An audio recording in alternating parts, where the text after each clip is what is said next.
রাজ্যের সমস্ত এসএসকে শিক্ষক শিক্ষিকা একাডেমিক সুপারভাইজার মাদ্রাসা পৌরসভার শিক্ষক শিক্ষিকা সহ সমস্ত এসএসএ কর্মীদের আমার চ্যানেলের পক্ষ থেকে আন্তরিক শুভেচ্ছা অভিনন্দন ধন্যবাদ জানিয়ে শুরু করছি আজকের একটি বিশেষ প্রতিবেদন। সত্যি কথা বলতে আজকে এই প্রতিবেদন করার খুব একটা ইচ্ছা আমার ছিল না, কিন্তু আমার চ্যানেলের খুবই গুরুত্বপূর্ণ বেশ কিছু ভিউয়ার্সের অনুরোধে আজকে আমাকে এই প্রতিবেদনটা আপলোড করতে হচ্ছে। এখন প্রতিবেদনে একটাই বিষয় আপনারা জানেন, প্রথমে আমি বলিনি সাম্মানিক বিষয়ে কিছু কথা। আমরা দেখতে পাচ্ছি এখনও পর্যন্ত বেশ কিছু জেলায় জুন মাসের সাম্মানিক শিক্ষক শিক্ষিকাদের ব্যক্তিগত অ্যাকাউন্টে ক্রেডিট হয়নি। অনেক শিক্ষক শিক্ষিকা ফোন করছেন, গ্রুপে মেসেজ করছেন। খুবই দুর্ভাগ্যের বিষয় এটা আমাদের, যে এখনও পর্যন্ত প্রতিটি জেলায় আমরা শিক্ষক শিক্ষিকাদের সুরক্ষা দেওয়ার কাজটা করতে পারছি না, বা নেতৃত্বদের সেখানে একটু ত্রুটি থেকে যাচ্ছে।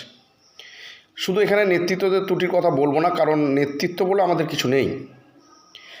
এক একটা শিক্ষক এক এক রকম মাতব্বর, তাই এখানে নেতৃত্ব বলে কিছু নেই, বা আমরা নেতৃত্ব সেইভাবে যারাই এগিয়ে আসবে তারাই নেতৃত্ব, যারাই খোঁজ খবর নেবে তারাই নেতৃত্ব, এটাই আমি অন্তত মনে করি। কিন্তু তবুও কিছু মানুষ আছে বা কিছু শিক্ষক আছে যারা নিজেদের স্বার্থ বিসর্জন দিয়ে সকলের জন্য একটু তদবির তদারকি করে। সেটা যে সমস্ত জেলায় ঠিকঠাক হয় সেই সমস্ত জেলায় সাম্মানিক রাজ্য থেকে ঢোকার পরেই এক বা দুদিনের মধ্যে শিক্ষক শিক্ষিকাদের ব্যক্তিগত অ্যাকাউন্টে ক্রেডিট হয়ে যায়। কিন্তু যে সমস্ত জেলা সেই কাজ থেকে ঠিকমতো জেলাকে ভাবাতে পারে না, বা জেলা ব্যাংকে ঠিকমতো যোগাযোগ করতে পারে না, তাদের ক্ষেত্রে দেরি হয়। এটা প্রায় প্রতি মাসেই কিছু কিছু জেলার ক্ষেত্রে ঘটছে। এটা আপনারা যে সমস্ত জেলায় ঘটছে, বিশেষ করে আজ পর্যন্ত যে সমস্ত জেলায় সাম্মানিক শিক্ষক শিক্ষিকাদের ব্যক্তিগত অ্যাকাউন্টে ঢোকেনি, সেই সমস্ত জেলায় যারা, আমি নেতৃত্ব বলবো না, যারা সামনের সারিতে এই সমস্ত বিষয়গুলো দেখাশোনা করেন তাদের অনুরোধ করব আপনারা একটু শিক্ষকদের স্বার্থে শুনুন। সবসময় নিজের স্বার্থ দেখা যায় না, নিজের স্বার্থর চেয়েও অপরের স্বার্থ সিদ্ধি করা বা অপরের কোনো কাজে লাগতে পারলে নিজেকে সেটা অনেকটাই আনন্দ উপভোগ করা যায়। তাই সেই কাজটা আপনারা আশা করছি করবেন, এটা আপনাদের কাছে অনুরোধ আছে। এটা কোনো খবরদারি নয় বা কিছু বলার বিষয় নয়, কারণ খবরদারি করার মতো অধিকার বা ধৃষ্টতা আমার নেই, বা শিক্ষকদেরও কারো প্রতি জোর করে এটা করতে হবে কেন করছেন না, এটা যারা বলছেন তারা ভুল বলছেন, এটা বলার মতো কোনো অধিকার কোনো শিক্ষকেরও নেই।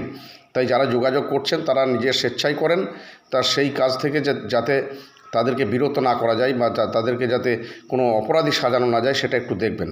অনেকেই অপরাধ সুলভ কথাবার্তা বলে থাকেন, যারা বিশেষ করে বাড়িতে বসে থাকেন, এটা আমি প্রায় বলে থাকি, আমার প্রায় প্রতিবেদনেই বলে থাকি। এখন বিষয়টা হচ্ছে যেটা আপনারা বারবার জানতে চাইছেন, যে আশা, অঙ্গনওয়াড়ি, সিভিক ভলান্টিয়ার্স এদের যে জিও সাম্মানিক বৃদ্ধির জিও সরকার বাজেটে ঘোষণা করার পর তাদের জিও গত সপ্তাহে হয়ে গেছে, আপনারা জানেন। আমরাও আশা করছি এ সপ্তাহের শেষ দিন পর্যন্ত, আগামী শুক্রবার, কালকে হয়তো ছুটি আছে, রথের ছুটি, অনেক জায়গায় দপ্তরগুলো অনেক বন্ধ থাকবে, তো কালকে হয়তো আশা করতে পারছি না। আর আজকে তো শেষের দিকে ওয়ার্কিং ডেজ, তো যাই হোক, যদি আগামী শুক্রবার পর্যন্ত আমাদের সাম্মানিকের যে ইনক্রিমেন্ট হয়েছে, যদিও সেখানে 500 শিক্ষক বলে উল্লেখ আছে, সেই অর্ডার হয়তো আগামী সপ্তাহে বের হবে, হয়তো নয় 90% ধরে নিতে পারেন আগামী সপ্তাহে সেই অর্ডার বের হবে। এখন এই অর্ডার বের না হওয়া পর্যন্ত আমাদের কিছু করার নেই, বা কিছু করতে গেলে সেটা হিতে বিপরীত হওয়ার একটা সম্ভাবনা থেকে যায়। কারণ আমরা মনে করছি যে 500 শিক্ষকদের যে সাম্মানিক বৃদ্ধি হয়েছে, সেখানে এসএসকে শিক্ষক শিক্ষিকারাও আছেন, যদিও কোনো কোনো চ্যানেলে কেউ কেউ বিভ্রান্ত করছেন, যদিও আমি টোটালি বিভ্রান্ত বলবো না, কারণ হয়তো তার কথাটাই আগামী দিনে সত্যি হলেও হতে পারে, না হওয়ার কিছু নেই। কারণ আমরা সে এক কথায় ঘর পোড়া গরু, লাল সিঁদুরে মেঘ দেখলে আমাদের ভয় লাগে। তো এখন নিশ্চিতভাবে আমাদের সাম্মানিক বৃদ্ধি 500 শিক্ষকদের সঙ্গে হচ্ছে না, এটা যেমন বলা যাচ্ছে না, ঠিক তেমনি নিশ্চিতভাবে 500 শিক্ষকদের সাম্মানিক বৃদ্ধির অর্ডারের সঙ্গে সঙ্গে আমাদেরও এসএসকে শিক্ষক শিক্ষিকাদেরও অর্ডার হয়ে যাবে, এটাও আমরা নিশ্চিতভাবে বলতে পারছি না। তবে আমরা যেটুকু যা করণীয় এই কয়েকদিনের মধ্যে আমরা সেটা করেছি।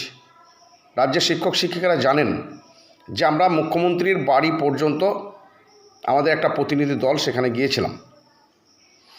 এবার যতটা যা করা হয়েছে এবং আমরা যথেষ্ট আত্মবিশ্বাসী এবং আমরা কথা বলার পরে যেটুকু উপলব্ধি করেছি তাতে করে পার্শ্ব শিক্ষকদের সঙ্গে এসএসকেএমএসকে শিক্ষক শিক্ষিকাদের সাম্মানিকের কোনো তফাৎ নেই বা আগামী দিনেও থাকবে না, এটাই আমরা ধরে নিতে পারি।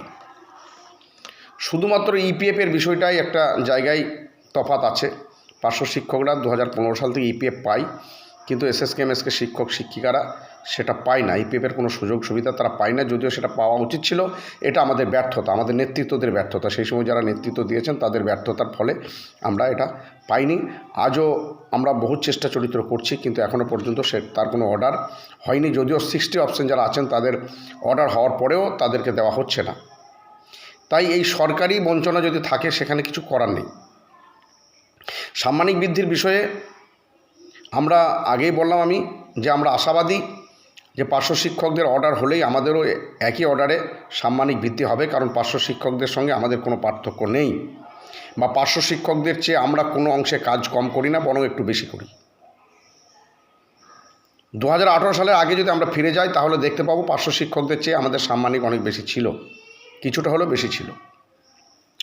তো সে জায়গায় দাঁড়িয়ে আমরা আশা করতেই পারি পার্শ্ব শিক্ষকদের সমহারে সাম্মানিক আমাদের বৃদ্ধি হবে। যদিও পার্শ্ব শিক্ষকদের সঙ্গে যেটা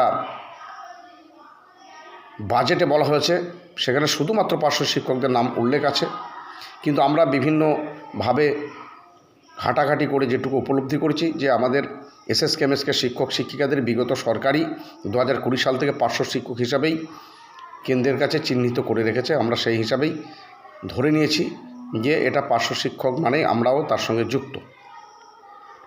যদি সেটা না হয়, আমরা যদি দেখি পার্শ্ব শিক্ষকদের সঙ্গে আমাদের সাম্মানিক বৃদ্ধিটা হলো না, তারপরে নিশ্চয়ই আমাদের কিছু করণীয় কাজ আছে, সেটা আমরা করব। তো সেই কাজ করার পরে মানে অবশ্যই সাম্মানিক বৃদ্ধি হবে, এটা নিশ্চিত। আমরা আমাদের সপক্ষে যত যুক্তি আছে আমরা যুক্তি খাড়া করে এই সরকারকে বোঝাতে আমরা সক্ষম হব যে আমাদের সাম্মানিক বৃদ্ধিটাও কতটা প্রয়োজন। এবং আশা করছি এখন পর্যন্ত আমরা যেটা লক্ষ্য করছি সরকার মানবিক, তাই এই মানবিক সরকার আমাদেরও সাম্মানিক বৃদ্ধি করবে। এই কথাটাই আমার বলার ছিল। যেহেতু কংক্রিট কোনো খবর এই মুহূর্তে আমি সংগ্রহ করতে পারছি না বা কেউই পারছে না, যারা বলছেন অনেকে ভুলভাল বলছেন।